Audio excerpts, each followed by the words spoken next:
And y'all can kid yourselves all you want. Buyers and sellers do not blanketly trust the industry. Which has been made very clear the last year. Yeah, this is just bringing to light what already existed.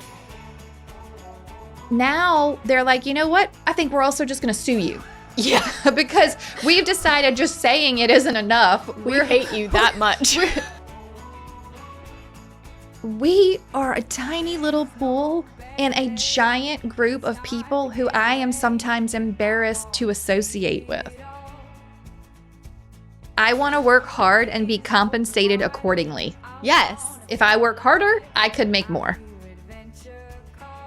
And if it is hard, you're at the right place. We can help you. We are here to help you get there. Hi, Alyssa. Hey, Katie. Welcome back. Yeah. It's episode 233. We were on such a roll talking about buyer brokerage agreements that we're going to talk today about, I guess, listing agreements. Yeah, presenting listing compensation, talking. We have not yet come up with the title for this episode. We have a very loose working title. Talking to sellers about money. How you get paid, the seller edition. Yes. Like, how do I get paid? Buyers. How do I get paid? Sellers.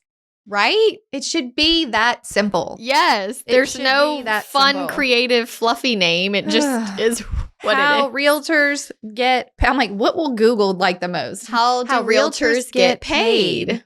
Seller edition. Yes. Sorry, y'all. We're working right through this. Yeah. Thanks for listening to us brainstorm. How do realtors get paid? Seller edition. Okay. If you haven't listened to last week. Okay. Yeah. I feel like that may be a must here. It is. You need to listen to last week before you listen to this week. Right. That's episode 232. Okay. It is all about buyer brokerage. We give you updates on the legal environment in real estate, and we talk you through our buyer agreement cover letter. Yes. And we talk to you about why you need to be thinking about this now, not later. Mm-hmm. And I think it's an important episode. Extremely. But it came up in the episode that, we kind of need to talk about how does this affect the seller side of things? How does your listing appointment need to look differently? What are you going to say to your sellers? Mm-hmm. What do you need to say to them? Mm-hmm. How is your listing appointment going to look differently? Okay, Alyssa, are you ready to tell me? I do have a little small opening, I would like to say. Please go. Hey y'all, it's Katie here, and we are celebrating a really special time of year in South Louisiana. It's Mardi Gras season, and we want to share this special season with you, so we are giving away 6 delicious king cakes to 6 special listeners. In order to win, you have to head over to our Instagram account, find the contest reel, and follow the directions. Or you could head on over to YouTube and subscribe to our YouTube channel to get entered to win there. We'd love to send one of these delicious cakes to you and your office to enjoy Mardi Gras with us. In episode 214, we did a recap of the lawsuits over compensation that impacted realtors and NAR in the last year. Yep. It's been an interesting year, okay? I'll say. We don't want to overtalk the topic. What's interesting is, in thinking about this episode, you and I, Katie, and probably the majority of the listeners that actually listen to Hustle Humbly, that just shows that they care about their industry. They're working on bettering themselves. So it's sort of like the people we're talking to probably aren't even the ones that need to hear this. Maybe aren't listening. Okay, yeah. We need it. Yes. Well, there's that. That's the problem. But even when I was thinking about this episode, part of me as a realtor that knows how we conduct business is still very surprised that we made it to this level of magnitude of lawsuits. Because when you look at the listing agreement, ours anyway, it is very clear. It's very clear. I am the seller. I am paying X. Some portion of X is going to the buyer brokerage. You don't have to sign this document. You don't have If to you list would your like- property. Right. You don't have, you could do it yourself if You're you're allowed so to. angry, okay, about realtors. So that's why, like, there's still this little piece of me that's having trouble understanding why this was such a problem. But on the same note, it was such a problem. So I want to make sure that on our listing appointments, we are being extra clear. We are not afraid to talk about money. I feel like that needs to be a realtor affirmation for 2024. I am not afraid to ask to be paid. I am not afraid. Yeah. I am not afraid to ask to be paid. I am not afraid to talk about money. Right. It is a business, for heaven's sakes. How many times can I say it is a business? And it all goes back to transparency. Mm-hmm. We are here to just be completely honest, explain the process. The goal isn't to hope they sign without asking any questions. The goal is to ask their questions for them and then answer them. You know, it's funny. My goal with every listing presentation is to get to the end and say, do you have any questions? And for them to say, no. Like, you covered it all. They are in disbelief that I have answered all. I have had clients show up with a spiral notebook of questions. Mm-hmm. And I'm like, let me go through my spiel.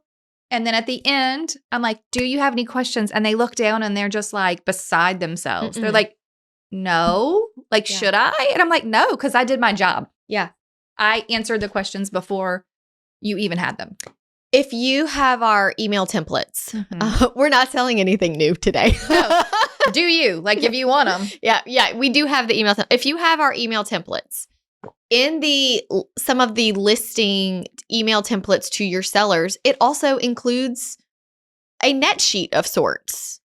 I will state for the record, the net sheet is not complicated. And at the bare minimum, if you're not doing this for your seller, I almost feel like you're, negligent. Yes. It is not a... They need to understand. Optional activity. Mm-mm. It is quite simple. Mm-hmm. I'm showing YouTube mine out of my listing folder. It just goes through, what are their numbers? Mm-hmm.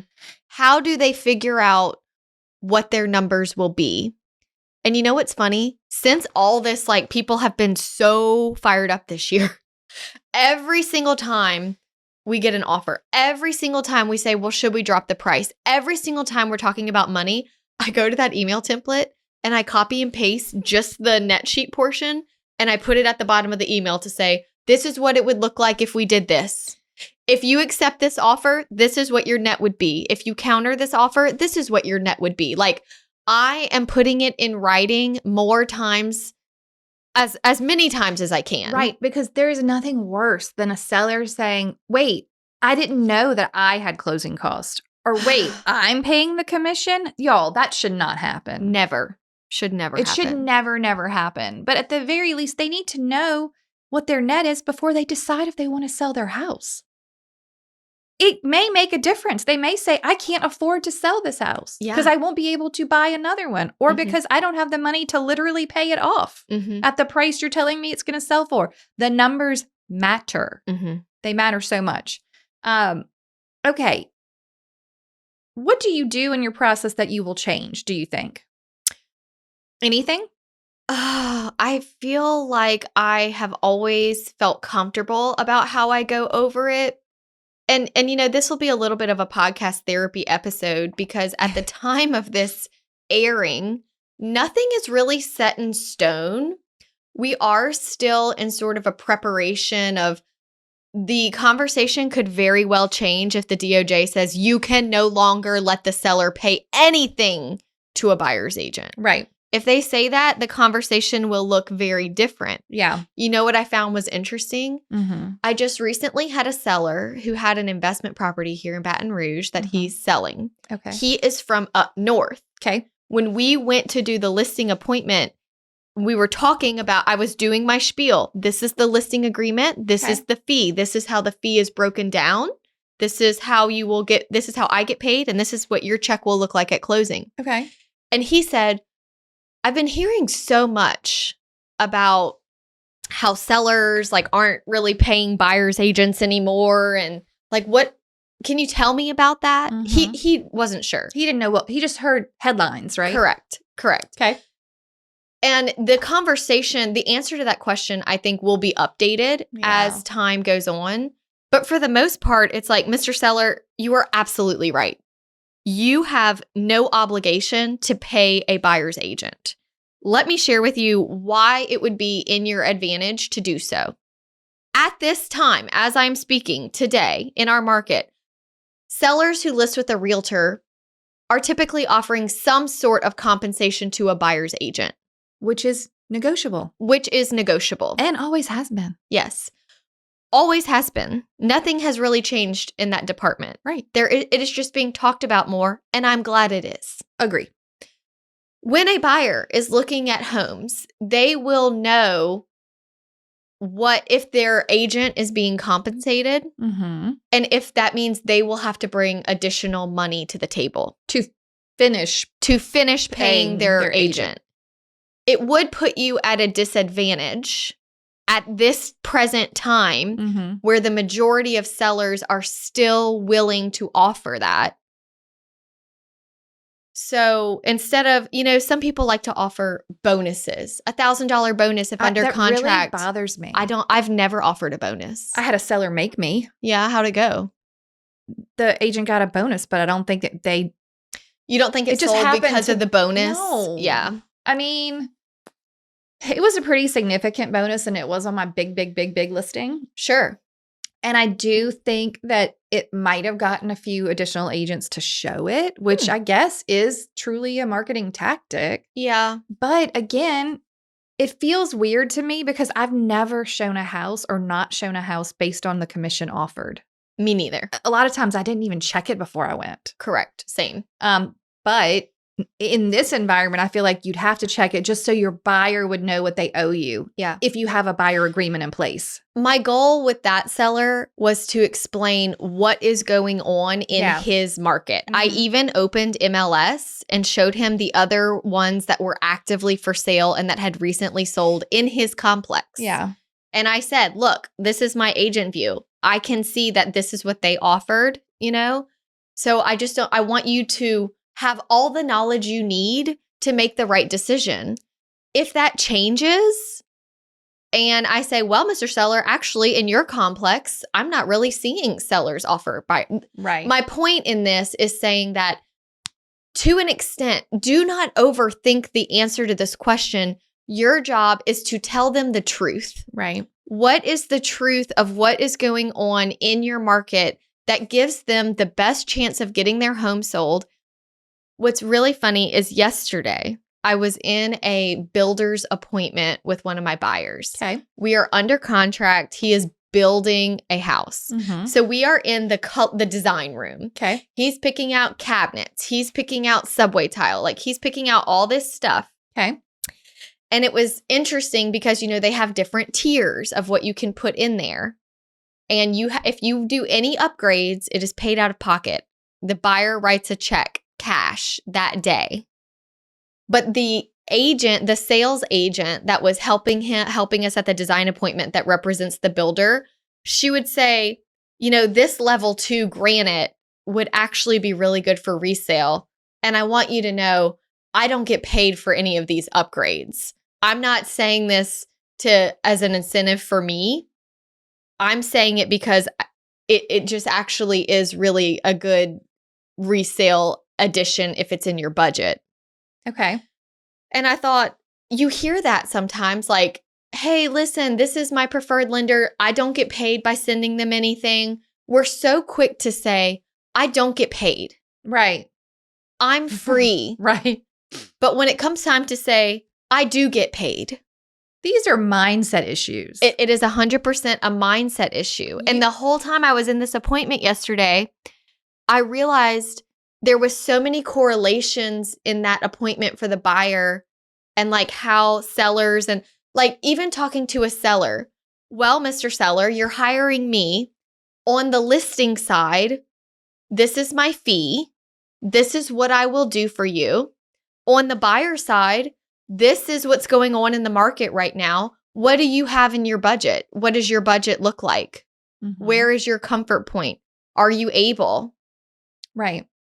I would love to know your thoughts because Katie and I did talk. You see my wheels starting to spin just then? I did, because I do think that Katie and I, which this is good, we have some like different points of view on all of this. My thing is, I don't romanticize the past of what the industry or the market was. Yes. I am aware of what is happening currently and where some of the things and changes that may happen are for the good of the consumer and transparency. Yeah. And I'm okay with that. And I'm okay if that means a lot of things that maybe we're not going to like and some things that I think we're going to love. Okay. So there's going to be good and there's going to be bad with it.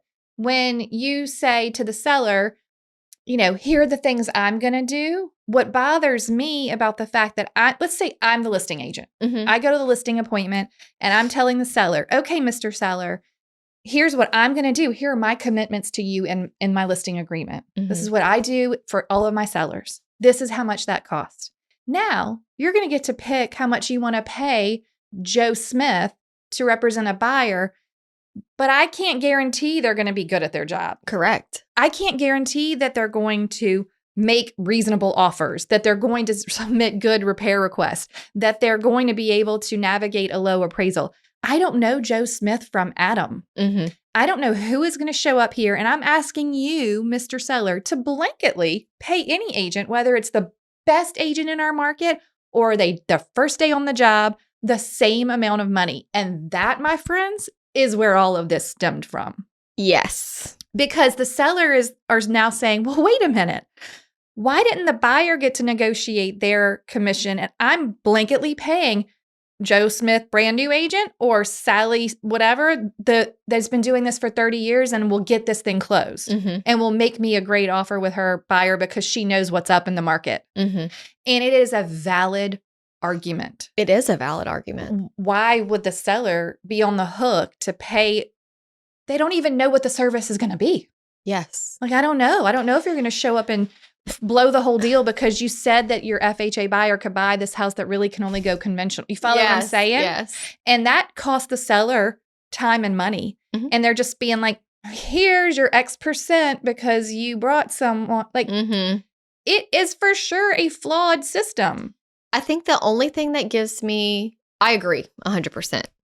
The only thing that gives me a little bit of hope, if you will, or insight into that is that the seller, while yes, they're picking a number to blanketly pay this person, that person does not get the money if it does not get closed. Fair. Secondly, the seller does not have to take a low offer that is presented to him. For sure. The seller does not have to agree to remedy all items on a horrendous repair request. Right.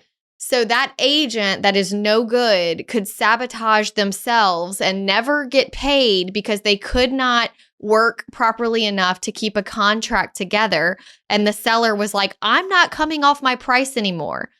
What the seller is saying, hey, if your buyer pays that price, and we make it to the closing table, I'm happy to pay you. Yeah. And what I'm saying is at what cost during the transaction. Correct. Because just closing might be the ultimate end goal, but how did we get there? How miserable was it? Yeah. How much did the seller have to give? Maybe they did have to do some repairs just to get it there. Yeah.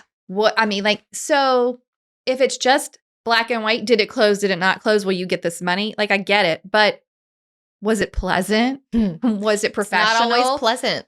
And going to the dentist isn't always pleasant. No. But sometimes it just... Right. I think ultimately what I would like is for your seller to trust you and, more importantly, trust the industry. And y'all can kid yourselves all you want. Buyers and sellers do not blanketly trust the industry. Which has been made very clear the last year. Yeah. This is just bringing to light what already existed, which was and we've had episodes about this, the way that the public and many consumers feel about real estate agents isn't positive. It's not. They believe that you're just in it for the money, that, you're not being honest, that you're just used car salesmen. I mean, like, now they're like, you know what? I think we're also just going to sue you. Yeah. Because we've decided just saying it isn't enough. We hate you that much. We have found some lawyers who It's not agree with funny. us. It's not funny. We're laughing because you don't want to cry. But Yeah. but my point is, I know our listeners are the best ones, right? Yes. Or getting better every day, right? Getting better. I love that. Getting better every day. We are trying. Yeah. We are going to but we are a tiny little pool in a giant group of people who I am sometimes embarrassed to associate with. I am too. Right? Especially just coming out of all the Christmas parties and you're like meeting spouses and all these new people and they're like, what do you do? And you're like, I'm a realtor and I just want to be like, but I'm like a real realtor. Yeah, you might. I work hard and full time. Just claim podcaster now. Yeah, I'm a podcaster. That won't work with your sphere building though. No, it won't. No. I know.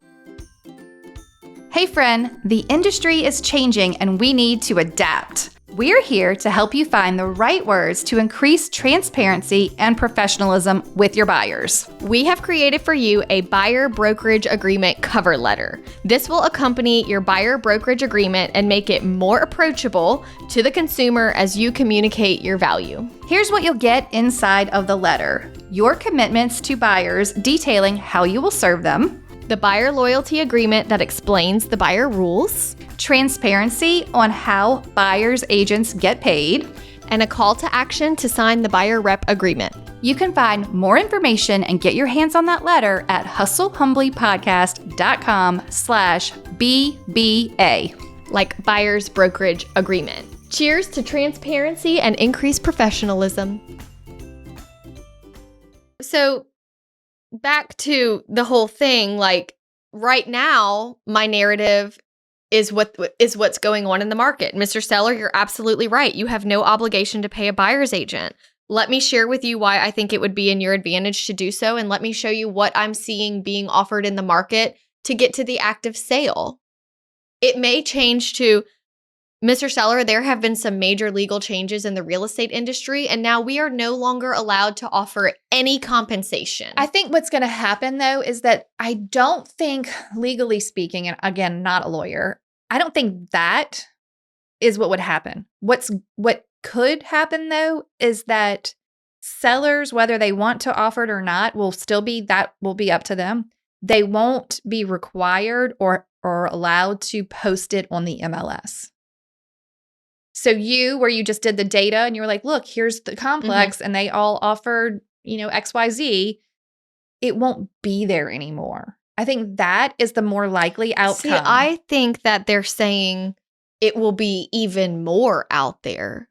That they said they are going to start publishing the fees for not just the realtors to see, but for the buyers to see. Well, that might be the case. So that they can say, so the buyer can say, well, I love these two houses, but this seller is offering X% towards my agent, and this seller is offering $0 towards my agent. So with this house, I have to pay more. I think that's the interim solution. Yeah. The ultimate DOJ situation might be MLS no longer allowed to show it.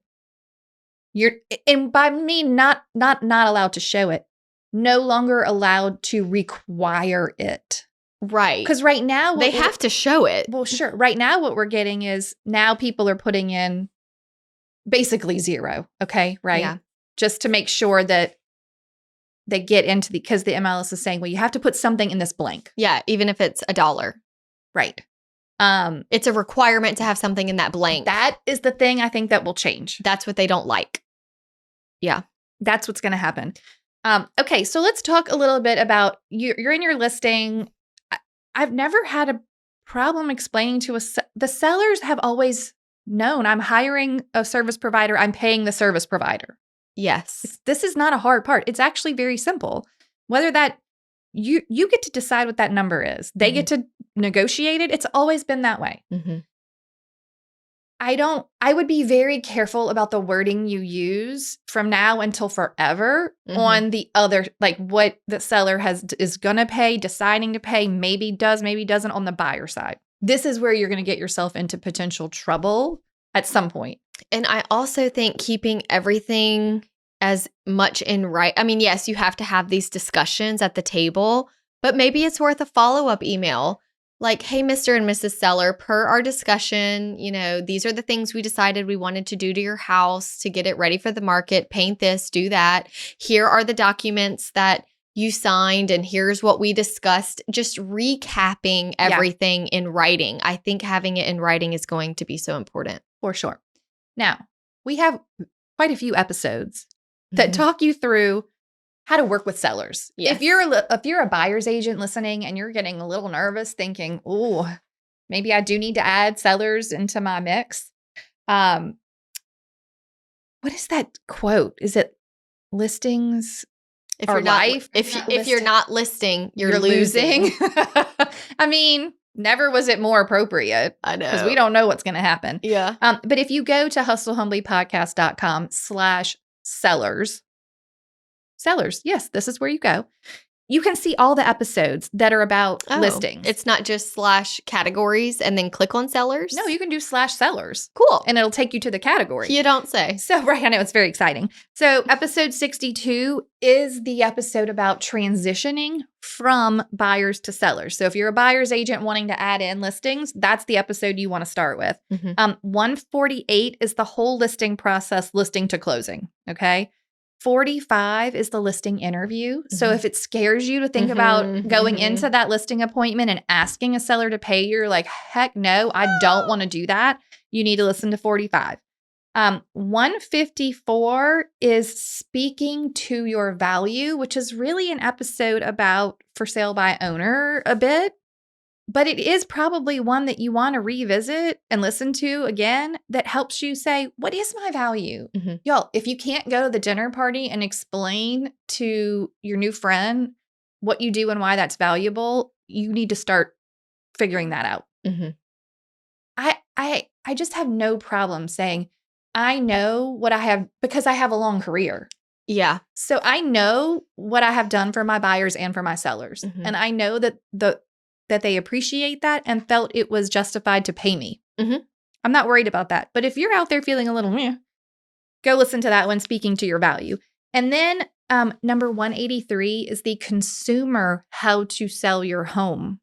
So like how to hire an agent. What do you do? What is the process from the consumer end? That one is important. If you're wanting to share that with, an incoming lead or whatever. Sure. I think it's important to go back and like, if you're not listing, you're losing. You're losing. Well, that's why I think even with the whole, buyer representation agreement, at first it's like, oh my gosh, it is a total mindset shift. Yeah. But every class we take, everything we listen to, every article we read, it only starts becoming more comfortable. Yeah.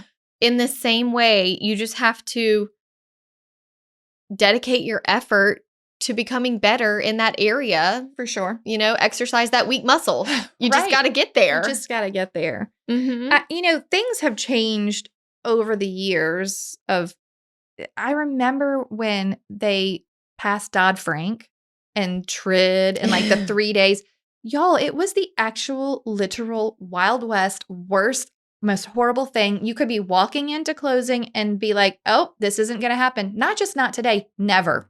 Right. This is never going to close. That was, how did we go that long without TRID? Whew, I don't know. And look, agents were so, this is the worst. How are we going to get a settlement statement 3 days in advance? This is never going to work. It works beautifully. Right. And you know what it is? It's protecting consumers. And at the end of the day, my job is still to protect consumers. That's how I see it. Yeah. I am helping you make a sound financial decision to purchase something.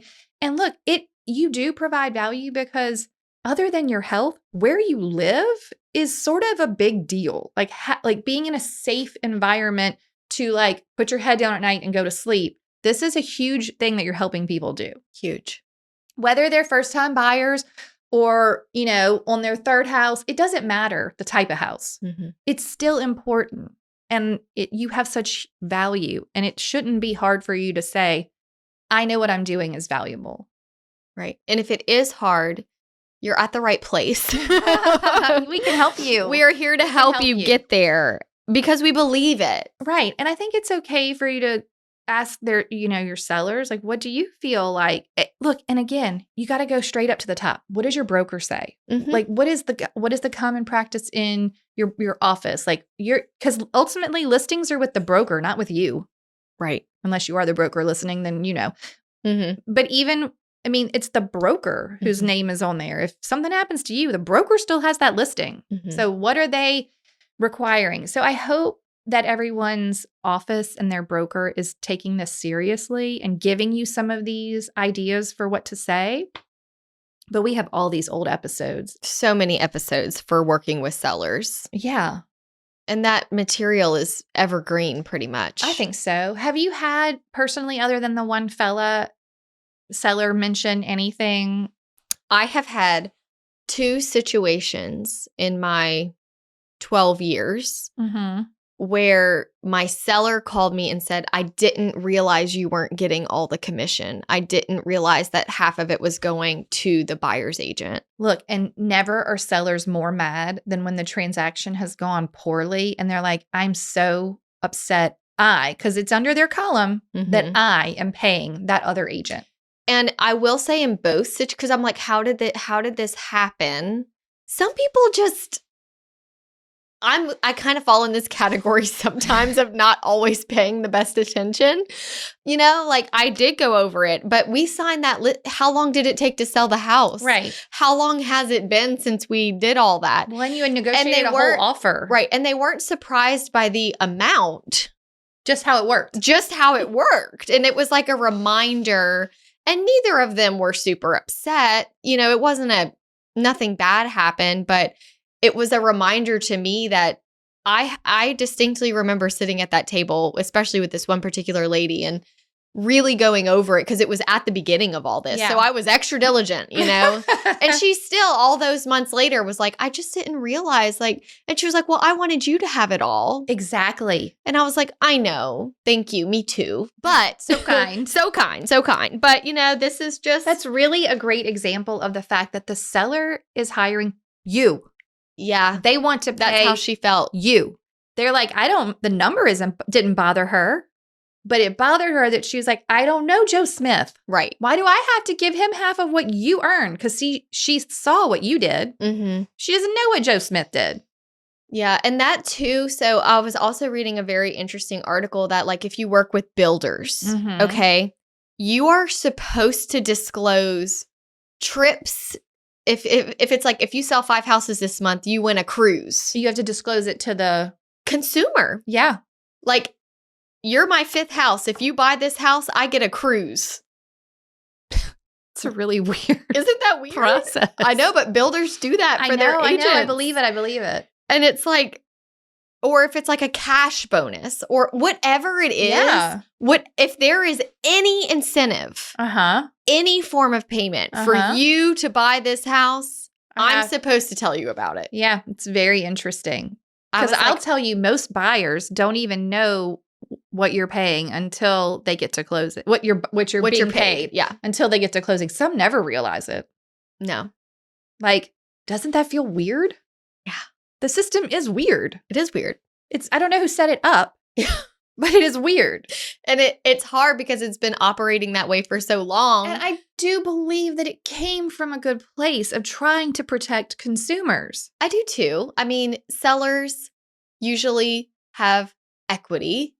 No, I don't think that's the reason. But I'm thinking I'm saying from my point of view, right? I have been fortunate that I have never had to have a seller write me a check. You should have joined me in 2007, 8, 9 when people were doing 10. that, and sellers were just. And I know it happens. I hear about it. Give up almost a full commission just so it could close, period. The seller's like, I don't have $5,000. Yeah. That's not an option for me. So I'm like, do I want a little or do I want nothing? Because it was either. And then what's best. Yeah, I know. It's a hard thing because it is your career. For sure. It is we're not doing this for free. I know. As much as I love it. Yeah. I'm going to have to be paid. Yes. There are no. My children eat. Be like, this listing is pro bono. Yeah. Right. It's like, why? what? Why would you do that? I don't understand. It reminds me of this conference I went to, and we were in this big auditorium, and the speaker is like, why did you get into real estate? And this lady's like, I love people. And this other lady's like, I love houses. And someone's like, I just wanted to make my own schedule. And someone was like, the money, the money. And I kind of was like, yeah, I mean, it's my job. My initial reason to become a realtor was I want to work hard and be compensated accordingly. Yes. If I work harder, I could make more. And it's very few jobs. I was in a salaried retail management position. I was working very hard and being compensated very poorly.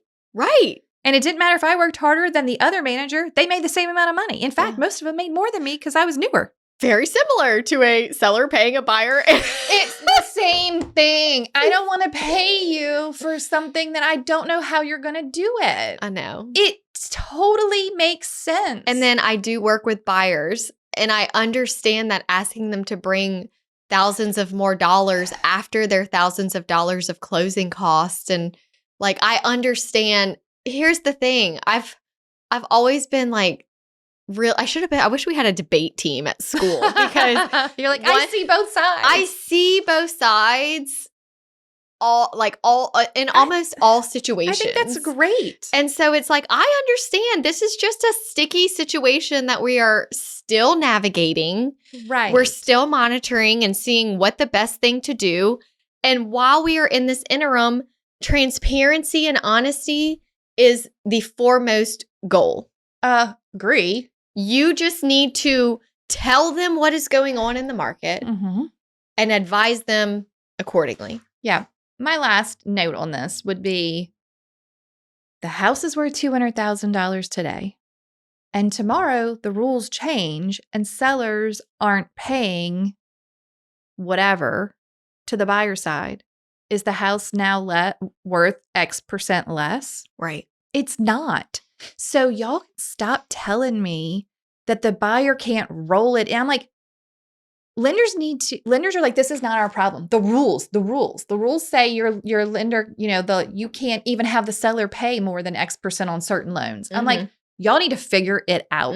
We need help. Because the house is worth $200 today. It's worth $200 tomorrow. And that's why I would wish this switch is a light switch and not a slow burn. Same. Because if it's a slow burn, buyers are going to get screwed. Yeah, it's more painful. And if it's a light switch, we have to all make adjustments. But the problem is you don't change a law in a day. I know. So if it is a law, right? Like this is the Fannie Mae rule. This is I see we're in a bit of a pickle. Yeah, we are. Because but we're here to help. Just be honest. Just be good people. Right. Transparency. Transparency is key. Here's the great news on this episode. Your sellers are already willing to pay you. They're going to continue to pay you. Just be clear with them what all the money is and where it's going. And for the love of God, do a net sheet. Oh my God, please. Surely.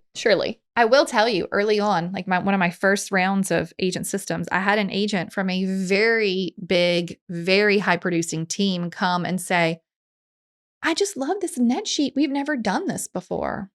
I'm not surprised at that at all. So many people don't do net sheets.